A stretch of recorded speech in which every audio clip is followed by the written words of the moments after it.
नमस्कार दर्शक बंधु आम भुवनेश्वर 1000 वर्ष पुराणा लिंगराज मंदिर तीनोटी रहस्य आपण जानिछंती चलतु जानिबा। प्रथम रहस्य हरिहर रूप। एठारे प्रभु शिव व विष्णु एकाठी पूजा पाती सेतिपाई मंदिर चूड़ारे त्रिशूल नुह बरं अर्धशूल सह चक्र रही। द्वितीय रहस्य कलिंग स्थापत्यर सर्वश्रेष्ठ निदर्शन। बिना कौनसी सीमेंट बा चूନରେ केवल पत्थर उपरे पत्थर खंजी 180 फुटर ए विशाल मंदिर छिड़ा होइछि जहाँ आजिर इंजीनियरिंग को आश्चर्य करे। तृतीय रहस्य बिंदुसागर पवित्रता।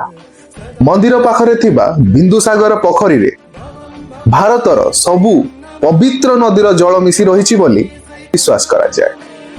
ओडिशार एई महान नृत्य पई गटिए जय जगन्नाथ किंबा हर हर महादेव कमेंट करंतु एवं समस्तक सह शेयर भी करंतु। हजारे वर्षर एई गौरव को आजिर पीढ़ी पाखरे पहुंचाइबा आम समस्तंकर दायित्व। हर हर महादेव।